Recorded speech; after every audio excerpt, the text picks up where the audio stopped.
सर्वांना पुन्हा नवीन Maharashtra state pharmacy काउन्सिलच्या स्वतःची इमारत अद्ययावत इमारत मिळाल्याबद्दल सर्वांचं अभिनंदन. सर्वांनी एकदा स्वतःसाठी जोरदार टाळ्या वाजवून घ्याव्या. मी पण वाजवतो कारण मी सुद्धा एक फार्मासिस्टच आहे. मूळ मुद्द्याला हात घालतोय. डॉक्टरांकडे होत असलेल्या औषध साठ्याबाबत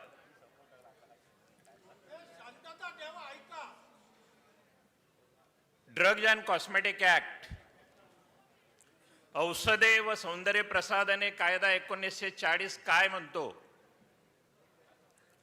ड्रग्ज अँड कॉस्मेटिक ऍक्ट म्हणतो की no person can store, sell or distribute any drug without a licence.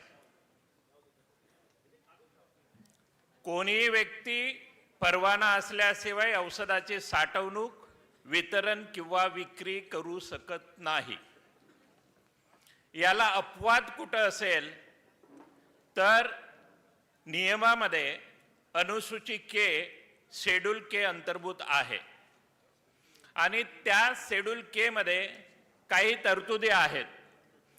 त्या तरतुदींनुसार डॉक्टर स्वतःच्या रुग्णांसाठी औषध साठा त्यांच्याकडे करू शकतो, स्वतःच्या रुग्णाला देऊ शकतो, अशा प्रकारची तरतूद आहे. पण ही जी तरतूद आहे हे अगदी सर्रास डॉक्टरांना सूट दिल्यासारखी आहे का? तर सर्रास डॉक्टरांना सूट दिल्यासारखी तरतूद नाही आहे.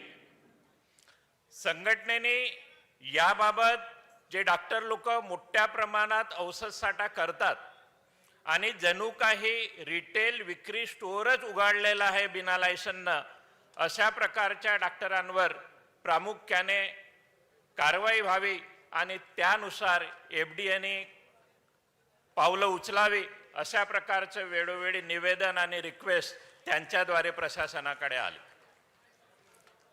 आपल्या संघटनेकडून आलेल्या सदर निवेदनाच्या आणि आग्रहानंतर तत्कालीन माननीय आयुक्त श्री अभिमन्यूजी काळे सर यांच्यासोबत चर्चा करून मागच्या महिन्यामध्ये एक circular me being a drug controller of the Maharashtra माझ्या स्वाक्षरीने सर्क्युलर निर्गमित केलं.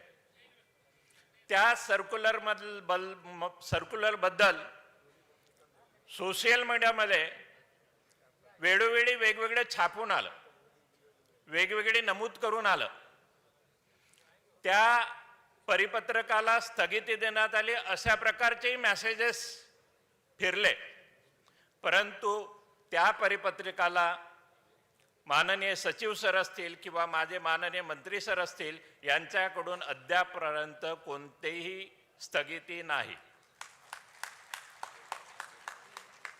ज्या फार्मसिस्टच्या वेदना आहेत किंवा अडचणी आहेत त्या अडचणीसोबत अन्न आणि औषध प्रशासन हे सदैव आपल्या सोबत आहे याची खात्री बाळगा.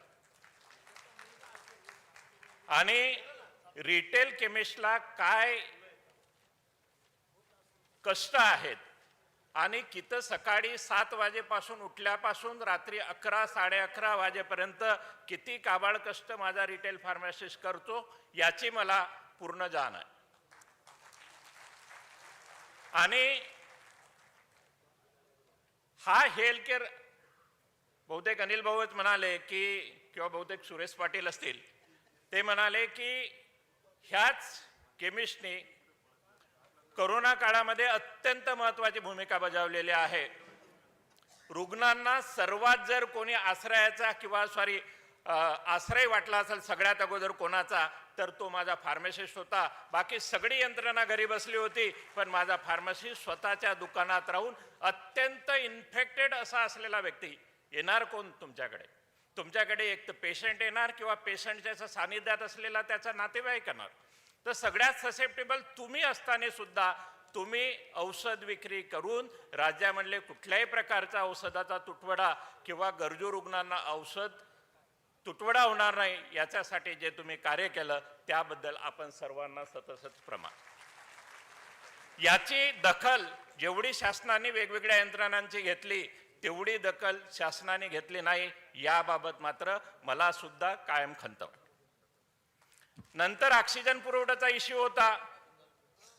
त्या ऑक्सिजन पुरवठ्याच्या दुसऱ्या वेव्हमध्ये, ऑक्सिजन पुरवठ्याच्या वेव्हमध्ये त्या संघटना वेळोवेळी प्रशासनासोबत मांडत आहे. प्रशासन त्या अडचणींकडे तेवढ्याच जिव्हाळ्याने बघत आहे जेवढी संघटना बघत आहे. आपण सर्वांना आश्वस्त करू इच्छितो. एक दुसरी गोष्ट, शेड्यूल के संपूर्णतः ॲबॉलिश करून टाकावा अशा प्रकारे पाटलांची मागणी होती. मी त्यात थोडं अमेंडमेंट असं करेल की शेड्यूल के मध्ये औषधाच्या क्वांटिटी बाबत काहीतरी नमूद करून यावं, किती औषधं डॉक्टर ठेवू शकावे अशा प्रकारचे तरतूद.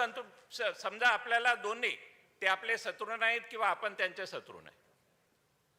यंत्रणा सुरळीत चालावी, पण यंत्रणा कुठल्या दुसरीकडे जाऊ नये एवढी काळजी घेण्याच्या दृष्टिकोनातून जर औषधाची क्वांटिटी त्यामध्ये नमूद होऊ शकली आणि तशा प्रकारचे अमेंडमेंट येऊ शकले आणि त्या अमेंडमेंटच्या दृष्टिकोनातून इव्हन सेंट्रल कमिटीने सुद्धा केंद्र शासनाकडे विनंती केली आणि तुमची जर विनंती आमच्याकडे आली तरी आम्ही सुद्धा ती विनंती ड्रग कन्सल्टेटिव्ह कमिटी यांच्या मार्फत DCGI आणि केंद्र शासनाकडे पाठवू.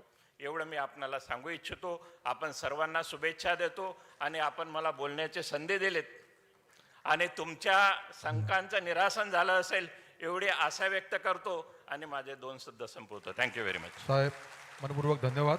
आपण टाळ्यांच्या गजरात साहेबांचं स्वागत करा.